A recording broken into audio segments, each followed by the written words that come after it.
Hello students, how are you? Hope this video will find you healthy and prosperous. This is Samreen Hashmi and the topic which we are going to discuss today is the active transport. There are two type of transports, active transport and passive transport. ये transport जो होती है different molecules या chemicals की through the cell membrane which is a semi permeable membrane, ये movement होती है, ये transport होती है.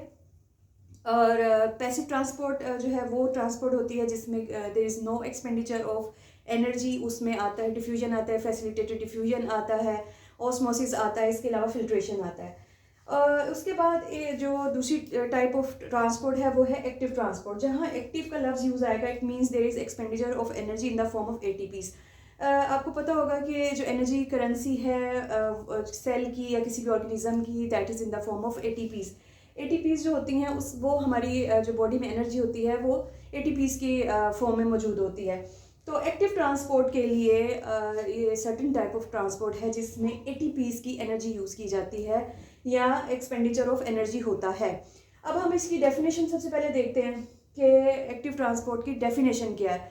तो मेनली एक्टिव ट्रांसपोर्ट में ये होता है कि मॉलिक्यूल्स को जो है वो लो कॉन्सेंट्रेशन से, जैसे कि हमने पढ़ा था जो पैसिव ट्रांसपोर्ट होती है उसमें जो मॉलिक्यूल्स हैं या केमिकल्स हैं वो हमेशा हाई कॉन्सेंट्रेशन से लो की तरफ मूव करते हैं और वहाँ पे कोई एक्सपेंडिचर ऑफ एनर्जी नहीं होता. लेकिन एक्टिव ट्रांसपोर्ट में ये होता है कि मॉलिक्यूल्स लो कॉन्सेंट्रेशन से हाई कॉन्सेंट्रेशन की तरफ मूव करते हैं at the cost of energy which is present in the ATPs. Molecules को एक्टिव ट्रांसपोर्ट में बेसिकली ये होता है कि किसी भी कंपाउंड के केमिकल के मॉलिक्यूल्स को लो कॉन्सेंट्रेशन से हाई कॉन्सेंट्रेशन की तरफ मूव किया जाता है और डेफिनेटली ये अगेंस्ट जो है वो कॉन्सेंट्रेशन ग्रेडियंट होती है मूवमेंट और इसलिए एक्सपेंडिचर होता है एनर्जी का इन द फॉर्म ऑफ एटीपीज. जो एनर्जी है वो ड्रॉ की जाती है एटीपीज से. एक्टिव ट्रांसपोर्ट को अगेन हम डिफाइन कर सकते हैं movement of molecules of any substance from an area of low concentration to the area of high concentration against the concentration gradient with the expenditure of energy which is present in the ATPs. अब हम देखेंगे कि active transport इसकी explanation देख लेते हैं with the help of an example. और बहुत से प्रोसीजर्स हैं जहाँ पे एक्टिव ट्रांसपोर्ट हो रही होती है बट मेनली यहाँ पे जो मैंने सेलेक्ट किया है एग्जांपल के तौर पे वो न्यूरॉन सेल को या आपके जो नर्व सेल है बेसिकली इट्स नर्व सेल या न्यूरॉन. तो न्यूरॉन को जो है वो मैंने एज एन एग्जांपल यूज़ किया यहाँ पर. जो न्यूरॉन्स होते हैं जब हम डेफिनेटली इसको डिस्कस करेंगे इस चैप्टर को तो फिर डिटेल में पढ़ेंगे. बेसिकली हमारे जो बॉडी में कोऑर्डिनेशन जो है वो लाई जाती है वो बेसिकली जो हमारा ब्रेन है, हमारा स्पाइनल कोड है तो उसके थ्रू लाई जाती है. कोऑर्डिनेटर्स ये हैं और न्यूरॉन्स जो हैं वो अटैच होते हैं हमारे स्पाइनल कोड के साथ, हमारे ब्रेन के साथ और कंडक्ट करते हैं मैसेजेस ब्रेन तक और ब्रेन से मैसेजेस लेके आते हैं. तो न्यूरॉन्स बेसिकली जो है हमारे नर्वस सिस्टम का यूनिट है ये कह सकते हैं.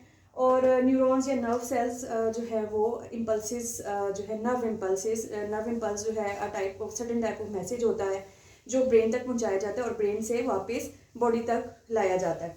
तो वो नर्व सेल के थ्रू या न्यूरॉन के थ्रू होता है. ये जब हम डिटेल में पढ़ेंगे तो उस वक्त डिस्कस करेंगे.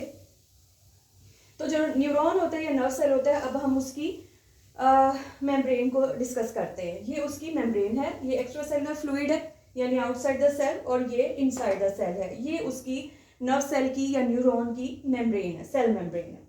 अब जब ये रेस्टिंग पोजीशन में होता है मींस जब उस न्यूरॉन से या नर्व सेल से कोई इम्पल्स नहीं गुजर रही होती, कोई मैसेज कन्वे नहीं किया जा रहा होता, उस वक्त इसको सोडियम पोटेशियम पंप, यहाँ पे सोडियम पोटेशियम पंप के थ्रू इसको जो है यहाँ पे एक्टिव ट्रांसपोर्ट हो रही होती है. और इसको जो है वो रेस्टिंग पोजीशन पे मेंटेन कैसे किया जाता है. यहाँ पर सोडियम आयन को जो है वो सेल से बाहर जो है वो लेके जाया जा रहा होता है, उससे बाहर निकाला जा रहा होता है और पोटेशियम आयन को जो है वो सेल के अंदर लाया जा रहा होता है. लेकिन अब इसमें जो अनयूजुअल बात कह दें या इसमें जो है वो रीज़न आपको जो है कि क्यों ऐसा किया जा रहा होता है या इसमें एक्टिव ट्रांसपोर्ट वाली क्या बात है. तो उसमें एक्टिव ट्रांसपोर्ट वाली बात ये है सोडियम आयन ऑलरेडी सेल के बाहर ज़्यादा क्वांटिटी में होते हैं, तो ये अगेंस्ट द कॉन्सेंट्रेशन ग्रेडियंट ये काम हो रहा है। ये ट्रांसपोर्ट जो है अक्रॉस द कॉन्सेंट्रेशन जो है अगेंस्ट द कॉन्सेंट्रेशन ग्रेडियंट हो रहा है। कैरियर प्रोटीन जो है वो प्रेजेंट होते हैं, दो तरह के प्रोटीन्स प्रेजेंट होते हैं सेल मेम्ब्रेन में, channel protein and carrier protein. तो कैरियर प्रोटीन में एटीपीज को यूज़ किया जाता है जो कि एनर्जी करेंसी है सेल की, और यहाँ पर against the concentration gradient movement की जाती है। सोडियम आयन को ऑलरेडी सोडियम आयन जो हैं वो सेल के बाहर ज़्यादा या सेल मेम्ब्रेन के बाहर ज़्यादा क्वांटिटी में होते हैं। एक्स्ट्रा सेलुलर फ्लूइड में सोडियम आयंस ऑलरेडी ज़्यादा होते हैं, वहाँ उनकी कॉन्सेंट्रेशन ऑलरेडी ज़्यादा होती है, लेकिन अगेंस्ट द कॉन्सेंट्रेशन ग्रेडियंट इसको बाहर लेके जाया जाता है। और पोटेशियम आयन ऑलरेडी जो है वो सेल के अंदर या उसके साइटोप्लाज्म में ऑलरेडी ज़्यादा होते हैं, फिर भी जो है अगेंस्ट द कॉन्सेंट्रेशन ग्रेडियंट जो है वो लो से हाई की तरफ उसको लाया जाता है। तो ये होता है at the cost of ATPs. ATPs की कॉस्ट पे ये किया जाता है, यहाँ प्लस चार्ज होता है। तो ये at the cost of ATPs किया जाता है, यहाँ एनर्जी को एक्सपेंडिचर यहाँ पे होता है एनर्जी का।